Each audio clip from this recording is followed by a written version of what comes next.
بسم الله الرحمن الرحيم.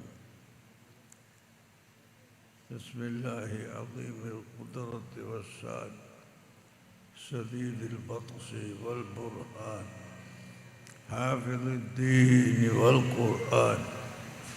بسم الله ما شاء الله كان وما لم يشأ لم يكن ولا حول ولا قوة إلا بالله العلي العظيم.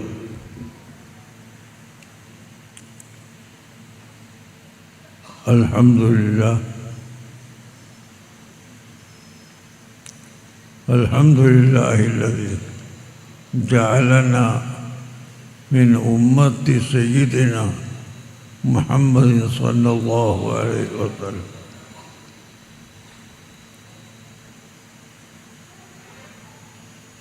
والصلاة والسلام على سيد الأنبياء والمرسلين وآل كل والصحابة أجمعين. أعوذ بالله من الشيطان الرجيم. بسم الله الرحمن الرحيم. والذين آمنوا به وعزروه ونصروه واتبعوا النور الذي أنزل معه أولئك هم المفلحون.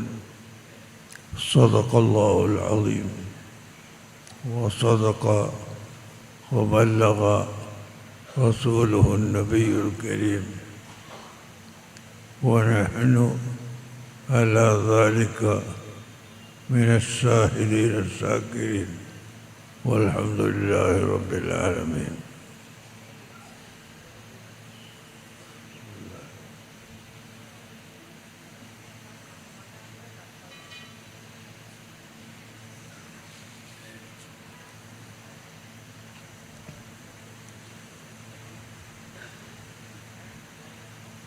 قال رسول الله صلى الله عليه وسلم: لا يؤمن أحدكم حتى أكون أحب إليه من والده وولده والناس أجمعين. صدق رسول الله صلى الله عليه وسلم. يا سيدي يا رسول الله خذ بيدي ما لي سواك ولا ألوي على أحد. يا من يقوم مقام الحمد منفردا للواحد الفرد لم يولد ولم يلد. يا من تفجرت الأنهار نابعة من إصبعيه ورب الجيش ذا العدد. إني وإن سامني ضيم يربعني أقول يا سيد السادات يا سندي. اللهم صل على سيدنا محمد على رسول الصلاة. اللهم صل على سيدنا محمد وعلى آله وصحبه وسلم كما تحب وترضى عدد ما تحب وترضى. نقول له اللهم صل على سيدنا محمد وعلى آله وأصحابه وسلم كما تحب وترضى عدد ما تحب وترضى. اللهم صل على سيدنا محمد وعلى آله وصحبه وسلم كما تحب وترضى عدد ما تحب وترضى. ബഹുമാനമുള്ള സാദാത്തുക്കൾ, ഉലമാക്കൾ, മുതഅല്ലിമുകൾ, മറ്റ് വിശിഷ്ട വ്യക്തികൾ, സഹോദരങ്ങൾ, സുഹൃത്തുക്കളെ,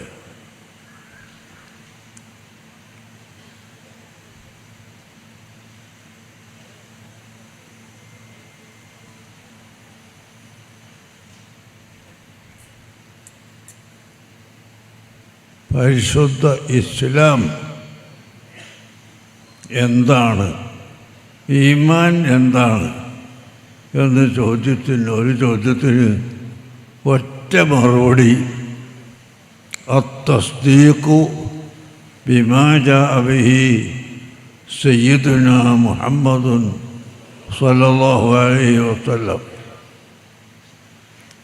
നബി സ്വല്ലല്ലാഹു അലൈഹി വസല്ലം തങ്ങൾ എന്ത് ഒരു സന്ദേശവുമായി ഇവിടെ വന്നുവോ അത് ശരിയാണെന്ന് സമ്മതിക്കുകയും വിശ്വസിക്കുകയും ചെയ്യുക, അതാണ് ഇസ്ലാം. അപ്പോൾ അള്ളാഹുവിൻ്റെ പരിശുദ്ധ ഖുർആൻ നമ്മുടെ ഒരു ബൈലോ പോലെയാണ്. ഇവിടെ ഒരു കമ്മിറ്റി ഉണ്ടാക്കുമ്പോൾ ഒരു ബൈലോ ഉണ്ടാകും, ഭരണഘടനയുണ്ടാവും. ആ ബൈലോ പോലെയാണ് പരിശുദ്ധ ഖുർആൻ. അതിൽ പറഞ്ഞ ഓരോന്നും നടപ്പിൽ വരുത്തിയത് സയ്യിദുനാ മുഹമ്മദ് റസൂലുള്ളാഹി സ്വല്ലല്ലാഹു അലൈഹി വസല്ലം തങ്ങളാണ്. അതുകൊണ്ട് തന്നെ അള്ളാഹു പറഞ്ഞു, ഫലാ വറബ്ബിക ലാ യുഅ്മിനൂന ഹത്താ യുഹക്കിമൂക ഫീമാ ശജറ ബൈനഹും ثم لا يجدوا في أنفسهم حرجا مما قضيت ويسلموا تسليما. പരിശുദ്ധ ഖുർആൻ പറയുന്നു, നബിയെ, റബ്ബിനെ കൊണ്ട് സത്യം, ജനങ്ങൾ മുഅ്മിനീങ്ങളാവുകയില്ല. ഒരു കാര്യം അവർക്കൊരു പ്രശ്നം ഉണ്ടാകുമ്പോൾ ആ പ്രശ്നത്തിൽ നബി തങ്ങളുടെ തീരുമാനം സ്വീകരിക്കുകയും അങ്ങനെ സ്വീകരിക്കുമ്പോൾ സാധാരണ ജനങ്ങൾ മധ്യസ്ഥം പറഞ്ഞ് ഏതെങ്കിലും ഒരു കക്ഷിക്ക് വിധിച്ചു കൊടുക്കുമ്പോൾ മറ്റേ കക്ഷിക്ക് തോന്നും, ഞാൻ പറഞ്ഞതായിരുന്നല്ലോ ശരി, എന്നിട്ട് എൻ്റെ ഭാഗത്ത് ഈ ഭരണകർത്താവ് നിന്നില്ല, അത് മറ്റേ ആൾക്ക് ശരിയാക്കി കൊടുത്തു എന്ന് ചില ആളുകൾക്ക് തോന്നാറുണ്ട്. അള്ളാഹു പറയുന്നു, നബിതങ്ങൾ അങ്ങനെ ഒരു വിധിച്ചു കഴിഞ്ഞാൽ പിന്നെ അതിലൊരു സംശയവും ഇല്ലാതെ 100% അത് അംഗീകരിച്ച് അതാണ് സത്യം എന്ന് വിശ്വസിക്കുന്നത് വരെ ഒരു മനുഷ്യനും മുഅ്മിനല്ല, സത്യവിശ്വാസിയല്ല. നബി സല്ലല്ലാഹു അലൈഹി വസല്ലം തങ്ങൾ പഠിപ്പിക്കുന്നു. ഇന്ന് നിങ്ങൾ നോക്കൂ, ഇസ്ലാം വലിയ വെല്ലുവിളികളെ നേരിടുകയാണ്. യഥാർത്ഥത്തിൽ ഇസ്ലാമിനെ സംബന്ധിച്ച് പരിചയമില്ലാത്തത് കൊണ്ടാണ് ആ വെല്ലുവിളികളെല്ലാം വരുന്നത്. ഇസ്ലാമിനെ പരിചയപ്പെടുകയും ഇസ്ലാമിനെ സ്വീകരിക്കുകയും ചെയ്യുന്ന പക്ഷം ഈ വെല്ലുവിളികൾ ഇവിടെ ഉണ്ടാകാൻ നിർവാഹമില്ല. ഉദാഹരണത്തിന്, മുസ്ലിം സമുദായം ഇവിടെ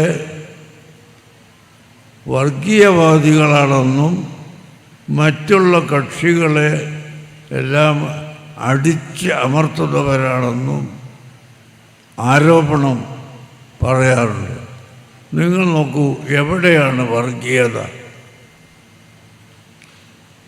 നബി സല്ലല്ലാഹു അലൈഹി വസല്ലം തങ്ങളെ കൊണ്ട് വിശ്വസിച്ച ഒരു സ്ത്രീ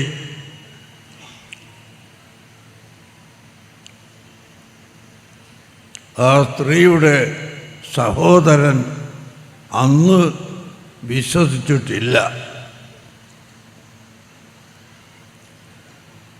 അന്ന് വിശ്വസിച്ചിട്ടില്ല, പിന്നീട് വിശ്വസിച്ചു. ആ സമയത്ത് അദ്ദേഹം സഹോദരിയെ അറിയിച്ചു, എനിക്ക് കൊടുക്കാം, നീ അഭയം കൊടുത്തത് ഈ ഇസ്ലാമിക രാഷ്ട്രം അംഗീകരിക്കുന്നു. എപ്പോഴാണ് ഇസ്ലാമിക രാഷ്ട്രം എന്ന് പറഞ്ഞത്? മദീനയിൽ പോയി പിന്നെ ഇങ്ങോട്ട് വന്നപ്പോൾ കടക്കാൻ പാടില്ല എന്ന് പറഞ്ഞ് മടക്കി അയക്കുകയും സന്ധി കരാറുണ്ടാക്കി പിന്നീട് വരികയും ചെയ്ത് അവസാനം മക്ക ഫതഹ് ഉണ്ടായി. നബി സല്ലല്ലാഹു അലൈഹി വസല്ലമ തങ്ങൾ മക്കയിലേക്ക് വരുന്നത് പ്രതിപക്ഷമില്ലാത്ത ഒരു ഭരണാധികാരിയായിട്ടാണ്. ഇവിടെ എല്ലാം പ്രതിപക്ഷം ഉണ്ടാവും. നമ്മൾ കേരളത്തിലുമുണ്ട്, എവിടെയുണ്ട് ഭരണത്തിന് പ്രതിപക്ഷം. എന്നാൽ മക്കയിൽ അന്ന് നബി സല്ലല്ലാഹു അലൈഹി വസല്ലമ തങ്ങൾക്ക് ഒരു പ്രതിപക്ഷമില്ല, എന്ത് വിധിയും നടപ്പാക്കാം. ആ നിലയിലാണ് മക്കയിലേക്ക് കടക്കുന്നത്. കടന്ന സമയത്ത് തന്നെ ചില ആളുകൾ വിറച്ചു പേടിച്ചു നിൽക്കുകയാണ്. മുഹമ്മദ് നബി സല്ലല്ലാഹു അലൈഹി വസല്ലം തങ്ങൾ അതാ വരുന്നു, പ്രതിപക്ഷമില്ലാത്ത ഭരണാധികാരിയായി വരുന്നു, ഞങ്ങളെയെല്ലാം കൊന്നുകളയുമോ, ഞങ്ങളെയെല്ലാം നാടുകടത്തുമോ, എന്താണ് ഞങ്ങളെ ചെയ്യുക എന്ന് മക്കയിലെ അന്നത്തെ ബഹുദൈവ വിശ്വാസികൾ മുഴുവനും ഭയപ്പെടുകയും എല്ലാവരും പോയി ചില സ്ഥലത്ത് ഒളിക്കുകയും ചെയ്തു. ആ കൂട്ടത്തിൽ അബൂ സുഫിയാൻ റളിയല്ലാഹു അൻഹുവിൻ്റെ വീട്ടിൽ പോയി ഒളിച്ചിരുന്നു കുറച്ചാളുകൾ. വേറെ കുറച്ചാളുകൾ റസൂലുള്ളാഹിൻ്റെ മുമ്പിൽ ഹാജരാക്കി. ആ സമയത്ത് അവരെല്ലാം ഇങ്ങനെ വിറക്കുകയാണ്.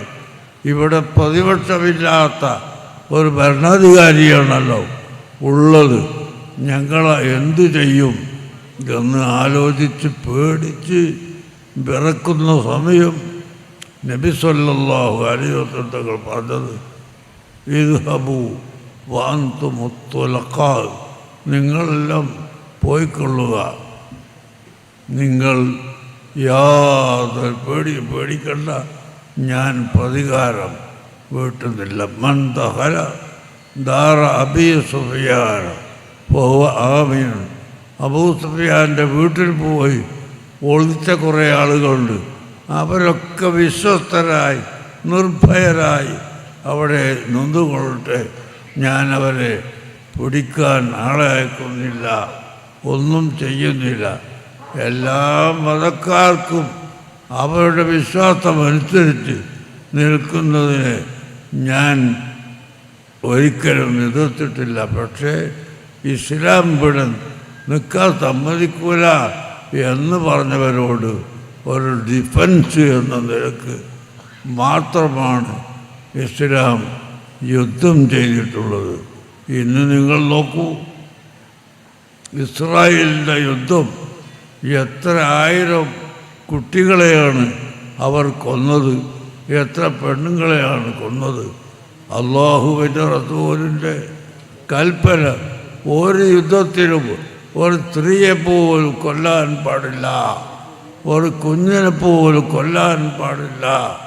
അവരൊക്കെ ഒഹുമുൽ അബിരിയാവൂ, അവരിതിൽ ഭാഗവാക്ക് അല്ല, അതുകൊണ്ട് അവരെ കൊല്ലാൻ പാടില്ല എന്ന് പറഞ്ഞിട്ട് സഹോദരങ്ങളെ, സ്ത്രീകളെ കൊല്ലാനോ കുട്ടികളെ കൊല്ലാനോ ഇസ്ലാം അനുവദിച്ചിട്ടില്ല.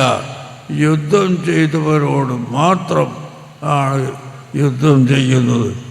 സൂറത്ത് തൗബയിൽ അല്ലാഹു പറയുന്നു, അലാ തുഖാതിലൂന ഖൗമൻ നകസൂ ഐമാനഹും وهموا بإخراج الرسول وهم بدؤوكم أول مرة. നബിയെ, നമ്മൾ യുദ്ധം തുടങ്ങിയിട്ടില്ല.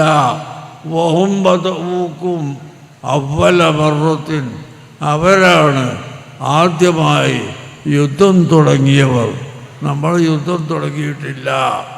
അവർ യുദ്ധം തുടങ്ങിയപ്പോൾ അതിനെ തടുക്കുന്ന ഒരു ജോലി മാത്രമാണ് നാം ചെയ്തിട്ടുള്ളതെന്ന് പരിശുദ്ധ ഖുർആൻ പറയുന്നു.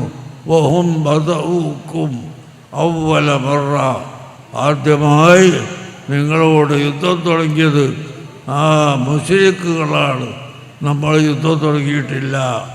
ഇസ്ലാം മതത്തിലേക്ക് ആളുകളെ വെട്ടിപ്പിടിച്ച് ചേർക്കാൻ വേണ്ടി നാം യുദ്ധം ചെയ്തിട്ടില്ല. ആരെയും അങ്ങനെ കൊന്നിട്ടില്ല, ആരെയും പിടിച്ച് നിർബന്ധിച്ചിട്ടില്ല. മറിച്ച് അള്ളാഹുവിൻ്റെ ദീൻ ഇസ്ലാം അത് മാത്രമാണ്. ആ ഇസ്ലാമിൽ ജീവിച്ചവർക്ക് മാത്രമേ പരലോകത്ത് മരണാനന്തരം രക്ഷയുള്ളൂ എന്ന് പഠിപ്പിച്ചു കൊടുത്തതാണ്. ഇഷ്ടമുള്ളവർക്ക് സ്വീകരിക്കാം, ഇഷ്ടമില്ലാത്തവർക്ക് തള്ളാം. ഇതാണ് ഇസ്ലാമിൻ്റെ നിയമം. ഇസ്ലാം എവിടെയാണ് വർഗീയവാദിയായത്? മുസ്ലിംകൾ ഒരിക്കലും വർഗീയവാദിയായിട്ടില്ല. പിന്നെ എന്തുകൊണ്ടാണ് ചില യുവാക്കളെ ചില പ്രവർത്തനത്തിലെത്തി വലിച്ചു വയ്ക്കുന്നത്? ഇവിടുത്തെ ചില നിയമങ്ങളാണ്. ഇപ്പോൾ അതാ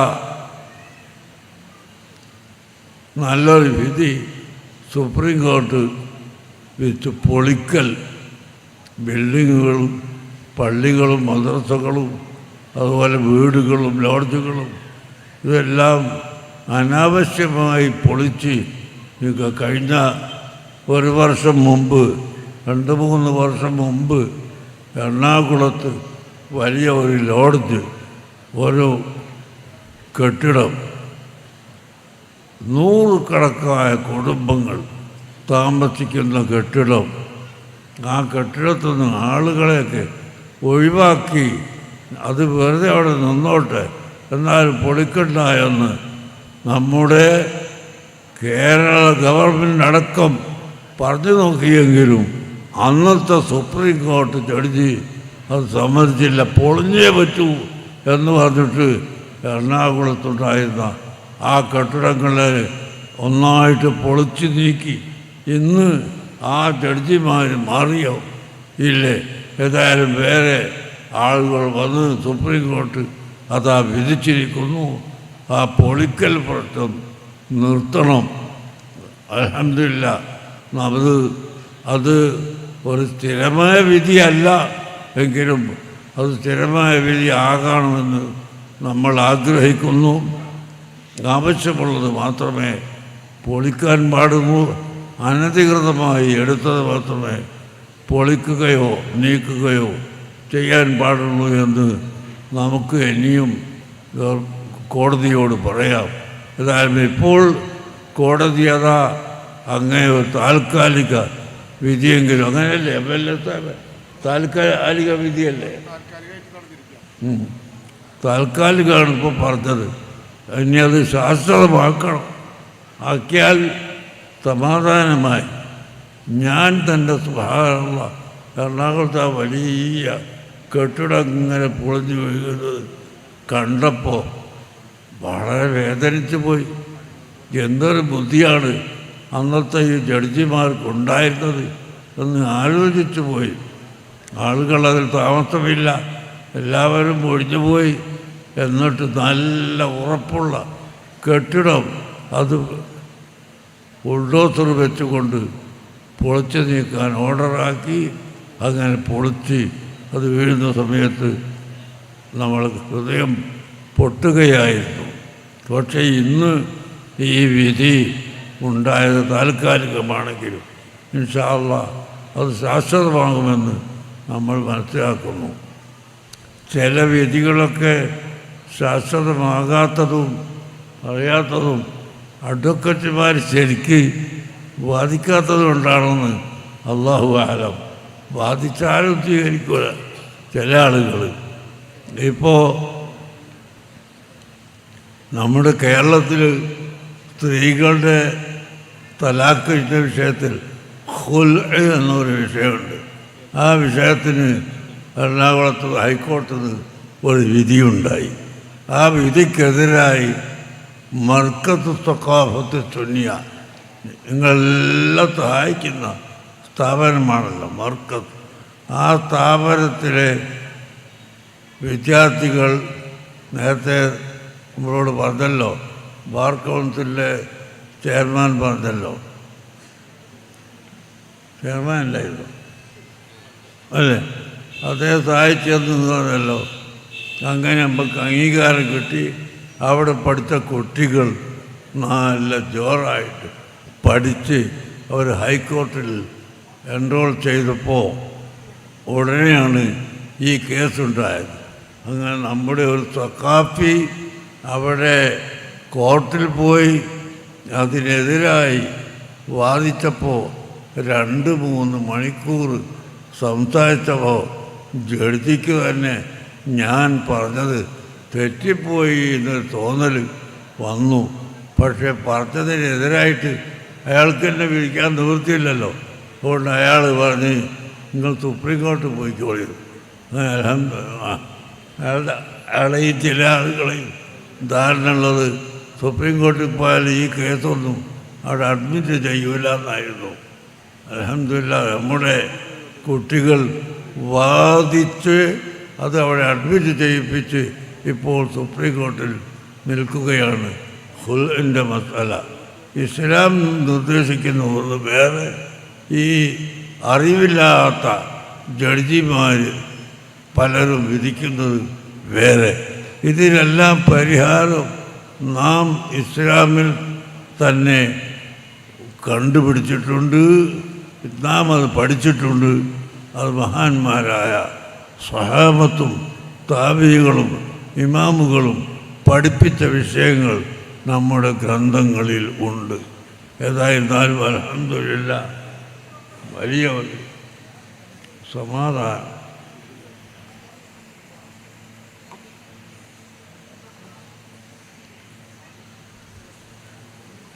അതുകൊണ്ട് സമാധാനം ഇവിടെ നിലനിൽക്കണം, ഐക്യം നിലനിൽക്കണം. എല്ലാ മതവും ശരിയാണെന്ന് ഞാൻ പറഞ്ഞതിനർത്ഥമില്ല. ഇസ്ലാം മാത്രമാണ് അള്ളാഹുവിൻ്റെ മതമെന്ന് നമ്മൾ പറയുന്നു. അതേ സമയത്ത് മറ്റൊരാളെ നീ ഇത് സ്വീകരിക്കണമെന്ന് പറയും അടിച്ചമർത്തുകയോ നിർബന്ധിക്കുകയോ ചെയ്യുന്നില്ല. അവർക്ക് ബുദ്ധിയുണ്ട്, അവരാലോചിച്ച് വേണ്ടത് ചെയ്യാവുന്നതാണ്. അതാണ് ഇസ്ലാം കൊടുത്ത അധികാരം. കത്തബയ്യന റുഷ്ദു, വളരെ വ്യക്തമായി സൂര്യപ്രകാശം പോലെ ഇസ്ലാമിൻ്റെ സന്ദേശം ഇവിടെ വ്യക്തമായിരിക്കുന്നു. അതുകൊണ്ട് ആരെയും നിർബന്ധിക്കേണ്ടതില്ല. ലാ ഇക്റാഹ ഫിദ്ദീനി ഖദ് തബയ്യന റുഷ്ദു മിനൽ ഗയ്. സന്മാർഗമേത് അല്ലാത്തതേത് എന്ന് സൂര്യപ്രകാശം പോലെ വെളിച്ചത്ത് വന്നിരിക്കുന്നവരുണ്ട്. എന്നാൽ നിങ്ങൾ നോക്കൂ, ഹസ്സാൻ സാബിത്ത് റളിയല്ലാഹു അൻഹു ഏറ്റവും വലിയ മുഹിബ്ബായ കവിയായിരുന്നു. ആ കവിയോട് അല്ലാഹുവിൻ്റെ റസൂൽ പറഞ്ഞു, ഓ ഹസ്സാൻ, അതാ ഖുറൈശികളിൽ ചിലർ നമ്മളെ ചീത്ത പറയുന്നു, അത് ന്യായമായ ഒരു മറുപടി കൊടുക്കണം എന്ന് പറഞ്ഞപ്പോൾ ഹസ്സാൻ സാബിത്ത് റളിയല്ലാഹു അൻഹുവിന് ഒരു പ്രത്യേകമായ സ്റ്റേജ് ഉണ്ടാക്കി കൊടുക്കുകയും ആ സ്റ്റേജിൻ്റെ മുകളിൽ നിന്നുകൊണ്ട് ഹസ്സാൻ സാബിത്ത് റളിയല്ലാഹു അൻഹു ചൊല്ലിയ ഒരുപാട് ബൈത്തുകളുണ്ട്. വഅഹ്സന മിൻക ലം തറ ഖത്തു ഐനി വഅജ്മല മിൻക ലം തലിദ് النساء خلقت مبرأ من كل عيب كأنك قد خلقت كما تشاء. സയ്യിദുനാ റസൂലുള്ളാഹി എന്ന് ഹസ്സാൻ ഇബ്നു സാബിത്ത് റളിയല്ലാഹു അൻഹു ചൊല്ലി, പ്രിയപ്പെട്ട മുഅ്മിനീങ്ങളെ, മഹദിയായ ആയിഷ റളിയല്ലാഹു അൻഹ ഒരിക്കൽ ഹസ്സാൻ ഇബ്നു സാബിത്തിൻ്റെ മദ്ഹ് ഇങ്ങനെ പറയുമ്പോൾ ഒരാൾ ചോദിച്ചു, അതിലെയോ ആയിഷ ഉമ്മ, നിങ്ങളുടെ പേരിൽ വ്യഭിചാര ആരോപണം ആരോ പറഞ്ഞ സമയത്ത് തങ്ങൾ ആ ആരോപണത്തിൽ ഹസ്സാൻ ഇബ്നു സാബിത്ത് അത് ശരിയായിക്കൂടെ എന്ന് ചോദിച്ചു പോയിട്ടുണ്ട്.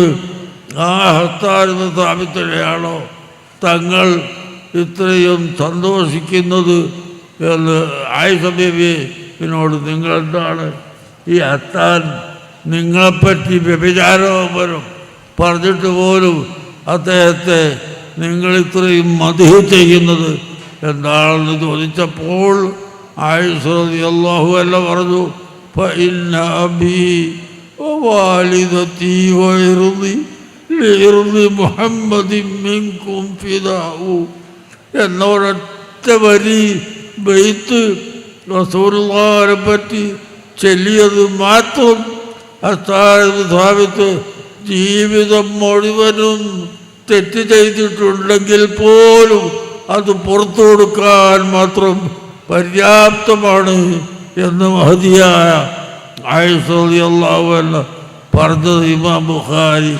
ഉദ്ധരിച്ചിട്ടുണ്ട്. സഹോദരങ്ങളെ, അങ്ങനെ അല്ലാഹുവിൻ്റെ ഹബീബിനെ മദ്ഹ് ചെയ്യുന്നവരും അവിടുത്തെ സന്തോഷിപ്പിക്കുന്നവരും എത്രയോ അധികം ഉണ്ടായിരുന്നു. ഇത് ഇന്നത്തെ രാജാക്കന്മാരെ പോലെയല്ല. രാജാക്കന്മാർക്ക് പാട്ട് പാടാൻ വേണ്ടി കുറേ പാട്ടുകാരുണ്ടാവും, അത് പാടി ഇങ്ങനെ കേട്ട് ഉല്ലസിക്കുന്നവരുണ്ടാവും. അല്ലാഹുവിൻ്റെ റസൂലിന് അങ്ങനെ ആരുടെ പാട്ടും ആവശ്യമില്ല, ആരുടെ മദ്ഹും ആവശ്യമില്ല. പരിശുദ്ധ ഖുർആൻ തന്നെ പറഞ്ഞല്ലോ, വഇന്നക ലഅലാ ഖുലുഖിൻ അളീം.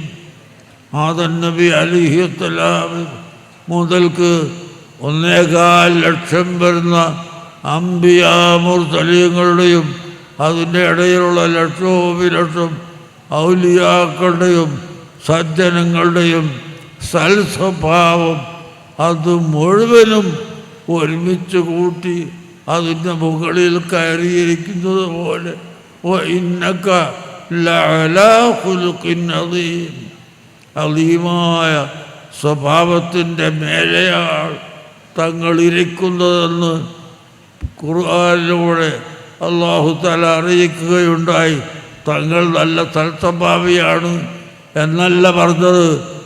ആദം നബി അലൈഹിസ്സലാം മുതൽ 1.25 ലക്ഷം വരുന്ന അംബിയാ മുർസലീങ്ങളുടെ സൽസ്വഭാവവും അതുപോലെ ഇവിടെ കഴിഞ്ഞുപോയ മുഴുവൻ ഔലിയാക്കളുടെ സൽസ്വഭാവവും എല്ലാ നല്ല തരങ്ങളുടെ സൽസ്വഭാവവും തങ്ങൾക്ക് ഉണ്ട്.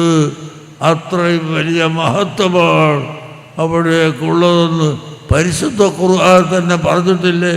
പിന്നെ ഒരാളെ പാട്ടുപാടി കേൾക്കേണ്ടുന്ന, രസിക്കേണ്ടുന്ന, ഉല്ലസിക്കേണ്ടുന്ന ഒരവസ്ഥ അല്ലാഹുവിൻ്റെ റസൂലിന് ഇല്ല. പ്രിയപ്പെട്ട മുഅ്മിനീങ്ങളെ, അതുകൊണ്ട് തന്നെ സ്വഹാബത്തിൻ്റെ കാലം മുതൽ അല്ലാഹുവിൻ്റെ റസൂലിൻ്റെ മദ്ഹ് പറയുന്ന, മൗലിദ് ഓതുന്ന പതിവുകൾ മുസ്ലിംകൾക്കിടയിലുണ്ട്. തൃശ്ശൂർ ജില്ലയിൽ മൗലിദുകളുണ്ടല്ലേ എന്നെനിക്കറിയില്ല. എല്ലാ വീട്ടിലും റസൂലുള്ളാഹിൻ്റെ മൗലിദ് ഓതണം, റസൂലുള്ളാഹിൻ്റെ മദ്ഹ് പറയണം. റസൂലുള്ളാഹിൻ്റെ മദ്ഹ് പറയുന്നവന് തീർച്ചയായും അല്ലാഹു തആല അവരുടെ ദോഷം പുറത്തു കൊടുക്കും. പരിശുദ്ധ ഖുർആൻ നമ്മളെ പ്രത്യേകമായി പഠിപ്പിച്ച കാര്യമാണ്.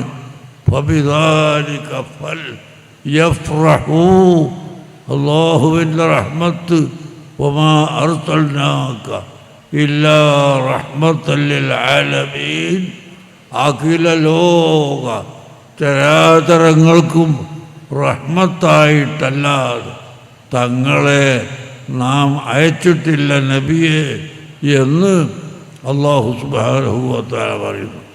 അഖില ലോകത്തിനും റഹ്മത്ത്, മനുഷ്യനും മൃഗത്തിനും പക്ഷിക്കും ജീവുള്ളതിനും ജീവനില്ലാത്തതിനും എല്ലാം റഹ്മത്ത്. ഇസ്ലാം എന്താണ് റഹ്മത്തായത്? റസൂലുള്ളാഹി പറഞ്ഞത് ഒരു പാർക്ക് ചെടികളൊക്കെ നട്ട് വളർത്തി ഒരു പാർക്ക് ഉണ്ടാക്കി ജനങ്ങൾ അവിടെ പോയി വിശ്രമിക്കുന്നുണ്ട്. എന്നാൽ അവിടെ പോയി നിങ്ങൾ മൂത്രിക്കാനോ കാഷ്ടിക്കാനോ പാടില്ല എന്ന് ഇസ്ലാം പഠിപ്പിച്ചില്ലേ? അവിടെ മുസ്ലിമീങ്ങൾ വരുന്ന പാർക്കാണ് എന്ന് പറഞ്ഞിട്ടില്ല. മനുഷ്യന്മാർ വന്ന് ഇരിക്കുന്ന പാർക്ക്, ആ പാർക്കിൽ പോയി മൂത്രിക്കുകയോ കാഷ്ടിക്കുകയോ ചെയ്യാൻ പാടില്ല. അല്ലാഹുവിൻ്റെ റസൂൽ പഠിപ്പിക്കുന്നു. അതുപോലെ ഒരു മരത്തിൽ നിന്ന് അതിൻ്റെ പഴം ഇങ്ങനെ പഴുത്ത് താഴെ വീഴുന്നുണ്ട്, മാവ് അതിൻ്റെ മാങ്ങ പഴുത്ത് വീഴുന്നുണ്ട്, അല്ലെങ്കിൽ ഈത്തപ്പഴത്തിൻ്റെ കായ്കൾ പഴുത്ത് വീഴുന്നുണ്ട്. അങ്ങനെ പഴുത്ത് പഴങ്ങൾ വീഴുന്ന ഒരു വൃക്ഷത്തിൻ്റെ ഒരു ചെടിയുടെ ചുവട്ടിൽ പോയി കാഷ്ടിക്കാനും മൂത്രിക്കാനും പാടില്ല എന്ന് ഇസ്ലാം എത്രമാത്രം ശക്തിയായ നിലക്കാണ് പഠിപ്പിച്ചത്. ലോകത്തിൻ്റെ സമാധാനം ഇതല്ലേ ലോകം പഠിപ്പിക്കുന്നത്? ഇതല്ലേ സൽസ്വഭാവം? ഒരാളെയും ആക്രമിക്കാൻ പാടില്ല, ഒരാളെ ചീത്ത പറയാൻ പാടില്ല. എന്നെ കുറേ ആൾ ചീത്ത പറഞ്ഞു, എന്നാൽ നമുക്ക് അതിന് മറുപടി പറയാൻ പാടില്ല. ചീത്ത പറയുന്നത് അത് ശരിയല്ല എന്ന് പറഞ്ഞു കൊടുക്കണം, അല്ലാതെ ചീത്ത പറയാൻ പാടില്ല. ഉദാഹരണത്തിന് മർക്കത്ത് സഖാഫത്ത് സുന്നിയ ഞാൻ തുടങ്ങിയ കാലം മുതൽക്ക് ഒരു വിഭാഗം ശത്രുക്കൾ അവിടെ പോയിട്ട് അറബികളോടൊക്കെ പറഞ്ഞു കൊടുക്കും, കാരന്തൂര് അങ്ങനെ ഒരു മർക്കത്തൊന്നുമില്ല, അവിടെ ചെറിയ മദ്രസയും കുറച്ച് കുട്ടികളും മാത്രമേ ഉള്ളൂ. അതിനുവേണ്ടി പിരിവിനൊരാൾ വന്നിട്ടുണ്ട് ഇവിടെ. സഹോദരമായി ചിന്തിക്കണം. ഒരു ദിവസം ദുബായ് ഔക്കാഫിൻ്റെ ഓഫീസിൽ ഒരാൾ ഒരു കത്ത് പരസ്യം എഴുതി വെച്ചിരിക്കുന്നു മേശപ്പുറത്ത്. എന്താണ്? ഷെയ്ഖ് അബൂബക്കർ എന്ന പേരിലൊരാൾ കേരളത്തിലൊന്ന് പിരിവിന് വന്നിട്ടുണ്ട്, ഇവിടെ മർക്കത്ത് ഉണ്ട് എന്ന് പറഞ്ഞിട്ട്. എന്നാൽ അങ്ങനെ ഒരു സ്ഥാപനം അവിടെ ഇല്ല, അതുകൊണ്ട് അയാൾക്ക് ആരും പിരിവ് കൊടുക്കാൻ പാടില്ല എന്ന് ഗവൺമെൻറ്റിൻ്റെ പരസ്യം കൊടുക്കാൻ വേണ്ടി മേശപ്പുറത്ത് എഴുതി വച്ചിരിക്കുന്നു. അപ്പോഴാണ് എന്നെ പരിചയമുള്ള ഒരാൾ അവിടെ എത്തി. പെട്ടെന്ന് ഇപ്പോൾ രണ്ടാൾ സംസാരിച്ചുകൊണ്ടിരിക്കുമ്പോൾ ഇയാൾ മേശപ്പുറത്ത് കൈയുത്തിയിട്ട് ഇങ്ങനെ സംസാരിക്കുമ്പോൾ ഈ കത്ത് കണ്ട് ഉടനെ അദ്ദേഹം പറഞ്ഞു, നിങ്ങൾ എന്താണ് ഈ എഴുതി വച്ചിട്ടുള്ളത്? ഇത് സത്യവിരുദ്ധമാണ്, അതുകൊണ്ട് നിങ്ങൾക്ക് പോയി നോക്കിക്കൂടെ എന്ന് പറഞ്ഞിട്ട് വലിച്ച് കീറിയ മട്ടാളി. അങ്ങനെ ഒരുപാട് ശത്രുക്കളും എതിരാളികളും എല്ലാവരും അതിനെ എതിർത്ത് നോക്കി. പക്ഷേ അൽഹംദുലില്ലാ ഇപ്പോൾ 40-ലധികം കൊല്ലമായി ആ സ്ഥാപനം വളർന്നു വരുന്നു. ഇന്ന് 65,000 കുട്ടികൾ ഇന്ത്യ രാജ്യത്ത് ആ മർക്കസിൻ്റെ കീഴിൽ പഠിക്കുന്നുണ്ട്. 65,000 കുട്ടികൾ. അത്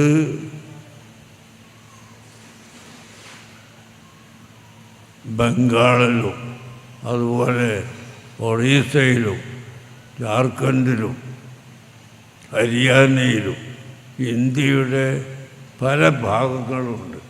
അവിടെ യാതൊരു വിദ്യാഭ്യാസവും ഇല്ലാത്ത സ്ഥലങ്ങളാണ്. അവിടെയെല്ലാം അള്ളാഹുവിൻ്റെ തൗഫീഖ് കൊണ്ട് നമുക്ക് മദ്രസകൾ സ്ഥാപിക്കാൻ സാധിച്ചു, യതീം ഖാന സ്ഥാപിക്കാൻ സാധിച്ചു. അള്ളാഹു തആല നമുക്ക് തൗഫീഖ് തന്നു. 65,000-ലധികം കുട്ടികൾ ഇപ്പോൾ നമ്മുടെ സ്ഥാപനങ്ങളിൽ പഠിച്ചുകൊണ്ടിരിക്കുകയാണ്. ഒറീസയിലും ബംഗാളിലും അതുപോലെ മധ്യപ്രദേശിലും മറ്റെല്ലാ സ്ഥലങ്ങളിലും UP യിലും ബീഹാറിലും ഇന്ത്യയുടെ എല്ലാ ഭാഗത്തും ഉണ്ട്. കാശ്മീരിൽ ഞാനൊരു ദിവസം പോയി ഉച്ചക്ക് 1 മണിയായ സമയത്ത് നമ്മളെ ഒരു യത്തീംഖാന അവിടെ നടക്കുന്നുണ്ട്. അവിടെ ചെന്ന് ഞാനവിടെ ചെല്ലുമ്പോൾ കുട്ടികൾ വലിയ തീ കത്തിച്ചുകൊണ്ട് അതിൻ്റെ ചുറ്റുഭാഗത്ത് തീ കാഴിക്കൊണ്ടിരിക്കുന്നു. ഉച്ചക്ക് 1 മണി സമയത്താണ്. അപ്പം ഞാൻ ചോദിച്ചു, എന്താ കുട്ടികളെ ഉച്ച സമയത്ത് നിങ്ങളിങ്ങനെ ഇവിടെ ഇരിക്കുന്നു? അവർ പറഞ്ഞു, हमारे लिए चादर नहीं उस्ताद, सर्दी बहुत ज़्यादा है, इसलिए इधर बैठता हो. നമുക്ക് പുതപ്പില്ല, വല്ലാതെ തണുപ്പാണ്, ഞങ്ങൾക്ക് സഹിക്കാൻ കഴിയാത്തത് കൊണ്ട് ഞങ്ങളിവിടെ വന്നിരിക്കുകയാണെന്ന് പറഞ്ഞു. ഉച്ചക്കാണ് സമയം. ഉടനെ ഞാൻ ഡൽഹിയിലേക്ക് വിളിച്ച് നമ്മളെ ഒരു സുഹൃത്തിനെ വിളിച്ച് പറഞ്ഞു, നിങ്ങൾ ഒരു 100 കരിമ്പടം കൊടുത്തയക്കണം. അങ്ങനെ അയാൾ കരിമ്പടം വാങ്ങി കൊടുത്തയച്ചു. വേറൊരാളെ ടിക്കറ്റ് കൊടുത്തിട്ട് കാശ്മീരിലേക്ക് അയച്ച് ഇതെനിക്ക് എത്തിച്ചു തന്ന് ഞാൻ ഈ കുട്ടികൾക്കെല്ലാം കൊടുത്ത്. അത്ര കഠിനമായ തണുപ്പുള്ള സ്ഥലമാണ് കശ്മീർ. അതിൻ്റെ കശ്മീരിൻ്റെ ഏകദേശം 100 കിലോമീറ്റർ ഉള്ളോട്ട് പോയിട്ടാണ് നമ്മൾ നടത്തുന്ന യത്തീംഖാന ഉള്ളത്. ആ കുട്ടികൾക്ക് ഉച്ചക്ക് പോലും പുതപ്പില്ലാതെ ജീവിക്കാൻ കഴിയാത്ത അത്രയും തണുപ്പുള്ള സ്ഥലം. അള്ളാഹുവിൻ്റെ സഹായത്താൽ അവിടെ എല്ലാം മദ്രസകൾ സ്ഥാപിക്കാനും യത്തീംഖാനകൾ സ്ഥാപിക്കാനും കുട്ടികളെ പഠിപ്പിച്ചെടുക്കാനും നമുക്ക് സാധിച്ചു. അത് അള്ളാഹുവിൻ്റെ തൗഫീഖ് കൊണ്ടാണ്. നിങ്ങളെല്ലാവരും അള്ളാഹുവിൻ്റെ ദീനിനെ എല്ലാ സമയത്തും സഹായിക്കുക. തൃശ്ശൂർ ജില്ലയിൽ നമ്മളെ മർഹൂം RK അബ്ദുറഹ്മാൻ ഹാജി അദ്ദേഹത്തെ കേച്ചേരിയിൽ ഒരു 3 ഏക്കർ സ്ഥലം ആ കാലത്ത് തന്നെ ഇപ്പോൾ ആ സ്ഥലത്തിൽ ഒരു സെൻറ്റിന് 25 ലക്ഷം രൂപ ഒക്കെ വിലയുണ്ട്. അങ്ങനത്തെ സ്ഥലം നമുക്ക് സൗജന്യമായി തന്ന് അങ്ങനെ അവിടെ മമ്പൽ ഹുദ ഉണ്ടാക്കി. ആ സ്ഥാപനത്തിൽ എത്ര കുട്ടികളാണ് ഇപ്പോൾ പഠിപ്പിച്ചുകൊണ്ടിരിക്കുന്നത്. അദ്ദേഹത്തിൻ്റെ ജ്യേഷ്ഠൻ RV മുഹമ്മദ് ഹാജി ഒരു കെട്ടിടമുണ്ടാക്കി തന്ന് അതും നമ്മളെ ഏൽപ്പിച്ചിട്ട് അയാൾ മരിച്ചുപോയി. അബ്ദുറഹ്മാൻ ഹാജി മരിച്ചുപോയി. അല്ലാഹു തആല അവർക്ക് 2 പേർക്കും മഗ്ഫിറത്ത് നൽകട്ടെ. അവരെ ഖബറിനെ അല്ലാഹു സ്വർഗ്ഗത്തോപ്പാക്കി കൊടുക്കട്ടെ. നേരത്തെ നിങ്ങൾ പറഞ്ഞല്ലോ ഇവിടുത്തെ RP അബൂബക്കർ ഹാജി ഉണ്ടായിരുന്നു. മർക്കത്തിൻ്റെ മീറ്റിംഗ് മാസത്തിലൊരിക്കൽ ഉണ്ടാകുമ്പോൾ അബൂബക്കർ ഹാജി ഈ ചാവക്കാട്ട് നിന്ന് എല്ലാ മീറ്റിങ്ങിനും വരും. അവിടെ പട്ടിക എടുത്ത് നോക്കിയാൽ കാണാം അബൂബക്കർ ഹാജി ആബ്സെൻ്റായ ഒരു യോഗമില്ല. മരിക്കുന്നവരെ എല്ലാ യോഗത്തിലും വരും. ചില യോഗത്തിൽ വരുമ്പോൾ പല ആളുകളോടും കാശ് വാങ്ങിയിട്ട് ഒരുമിച്ച് കൂട്ടി അതവിടെ മർക്കത്തിൽ കൊണ്ടുതരും. അള്ളാഹു തആല അദ്ദേഹത്തിൻ്റെ ഖബറിനെ വെളിച്ചമാക്കി കൊടുക്കട്ടെ. അള്ളാഹു അദ്ദേഹത്തിന് മഗ്ഫിറത്ത് നൽകട്ടെ. അതുപോലെ എത്രയോ നല്ല മനുഷ്യന്മാരുണ്ട്. അല്ലാത്ത ഒരു കൂട്ടർ ഒരു ഭാഗത്ത് ഏത് കാലത്തുണ്ടാവും. അള്ളാഹുവിൻ്റെ റസൂലിന് എതിരാളികളുണ്ടായ സ്ഥിതിക്ക് നമുക്ക് എതിരാളികളില്ലാതിരിക്കും. അതെല്ലാ സ്ഥലത്തും ഏത് നാട്ടിലും ഉണ്ടാവും. അല്ലാഹു തആല അങ്ങനത്തെ എതിരാളികളുടെ എല്ലാ എതിർപ്പിൽ നിന്നും രക്ഷപ്പെടുത്തി നമുക്ക് സുന്നത്ത് ജമാഅത്തിനെ നിലനിർത്താൻ ഇവിടെ ഖിയാമത്ത് നാൾ വരെ നിലനിർത്താനുള്ള എല്ലാ സൗകര്യങ്ങളും ചെയ്തു തരുമാറാകട്ടെ. നിങ്ങളെല്ലാവരും ദുആ ചെയ്യണം. എനിക്ക് കൂടുതൽ സംസാരിക്കാൻ കഴിയില്ല. നിങ്ങൾക്കറിയാലോ, പണ്ടൊക്കെ 2-3 മണിക്കൂറുകൾ ഞാൻ പ്രസംഗിക്കാറുണ്ടായിരുന്നു. ഇപ്പോൾ അത് കഴിവില്ല. ഇത്രയെങ്കിലും അല്ലാഹു തആല തന്നത് നിങ്ങളെയൊക്കെ ദുആ കൊണ്ടാണ്. ഇനിയും ദുആ ചെയ്യണം എന്ന് ഓർമ്മപ്പെടുത്തി ഞാൻ എൻ്റെ വാക്കുകൾ അവസാനിപ്പിക്കട്ടെ. നിങ്ങളെല്ലാവരും ദുആ ചെയ്യുക. റസൂലുള്ളാഹിന്റെ മുഹബ്ബീങ്ങളായി തീരാൻ സ്വലാത്ത് ചൊല്ലണം. ഞാൻ ആദ്യം നിങ്ങൾക്ക് ചൊല്ലിത്തന്ന സ്വലാത്ത് ഒരു ദിവസം 100 പ്രാവശ്യം ചെല്ലാൻ ആകെ 5 മിനിറ്റോ 10 മിനിറ്റോ മതിയാകും. എല്ലാവരും ആ സ്വലാത്ത് ചൊല്ലണം.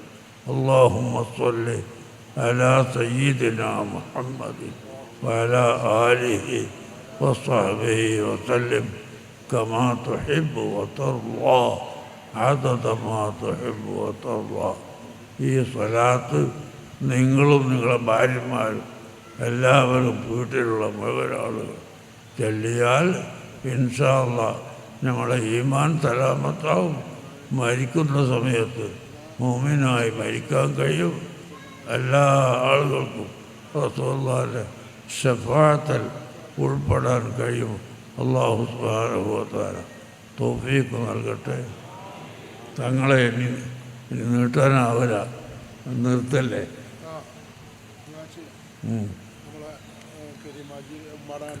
നമ്മളെ വെങ്കടങ്ങ് കരീമാജിയുടെ ഉമ്മ, ആ ഉമ്മയുടെ ആണ്ടിൻ്റെ സമയമാണ്. നാളെയാണ് അദ്ദേഹം ആ ഉമ്മ മരിച്ച ദിവസം. അൽഹംദുലില്ലാഹ് ഈ കാണുന്ന ഈ ജനങ്ങൾക്ക് മുഴുവനും ഭക്ഷണം കൊടുക്കാൻ കരീമാജി തയ്യാറായി. ആ ഭക്ഷണത്തിൻ്റെ എല്ലാ പ്രതിഫലവും അദ്ദേഹത്തിന് കൊടുക്കുന്നതിൻ്റെ പുറമെ ഉമ്മക്ക് നീ എത്തിച്ചു കൊടുക്കണേ അല്ലാഹ്.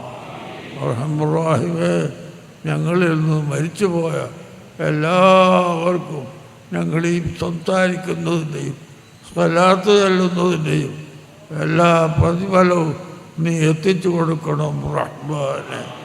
അർഹമുർ-റഹീമായ റബ്ബേ, ഹബീബായ നബി തങ്ങളുടെ മേൽ സ്വലാത്ത് വർദ്ധിപ്പിക്കാൻ ഞങ്ങൾക്ക് നീ തൗഫീഖ് ചെയ്യണം റഹ്മാനെ. നിങ്ങളറിയോ, ദലായിലുൽ ഖൈറാത്ത് എന്ന് പറയുന്ന സ്വലാത്തിലെ വെള്ളിയാഴ്ച പള്ളിയിൽ അൽക്കബിന് കൂടെ അച്ചടിച്ച് വെച്ച് ആ സ്വലാത്ത് എല്ലാ ദിവസവും ചെല്ലാറുള്ള ദലായിലുൽ ഖൈറാത്ത് ഉണ്ടാക്കിയ ആളാണ് മുഹമ്മദ് സുലൈമാൻ ജസൂലി റളിയല്ലാഹു അൻഹു. അദ്ദേഹം മൊറോക്കോയിലെ മറാക്കഷ് എന്ന സ്ഥലത്താണ് ഇപ്പോൾ അവരുടെ ഖബർ ഉള്ളത്. എന്നാൽ അദ്ദേഹം ഒരിക്കൽ മറാക്കസിലെത്തി അദ്ദേഹത്തിന് കുടിക്കാനും ഒതുവെടുക്കാനും വെള്ളം വേണം. തിരഞ്ഞെടുത്തപ്പോൾ ഒരു കിണറ്റിൻ്റെ ഉള്ളിൽ അടിയിൽ വെള്ളമുണ്ട്. ആ വെള്ളം മുക്കാനുള്ള കയറില്ല, കൊട്ടക്കോരി ബക്കറ്റ് ഒന്നുമില്ല. അങ്ങനെ അവസാനം അദ്ദേഹത്തിൻ്റെ ഷൂ ഊരിയിട്ട് അതുകൊണ്ട് മുക്കിയെടുക്കാൻ ഉദ്ദേശിച്ചുകൊണ്ടിരിക്കുകയാണ്. ആ സമയത്ത് ഒരു വലിയായ പെണ്ണ് ഇറങ്ങി വന്ന്, എന്താ ശൈഖുമാരുകൾ ഇവിടെ ഇങ്ങനെ നിൽക്കുന്നത് എന്ന് ചോദിച്ചു. ആ സമയത്ത് കാര്യം പറഞ്ഞ് ഉടനെ ആ വലിയ ഈ കിണറ്റിലേക്ക് ഇങ്ങനെ ഒന്ന് ഒരു സ്വലാത്ത് ചൊല്ലിയിട്ട് തുപ്പിയപ്പോൾ ആ കിണറിലെ വെള്ളം ഉയർന്നു വന്ന് അങ്ങനെ മുഹമ്മദ് സുലൈമാൻ ജസൂലി റളിയല്ലാഹു അൻഹു അതിൽ നോക്കി കുടിക്കുകയും ഒതുവെടുക്കുകയും ചെയ്തു.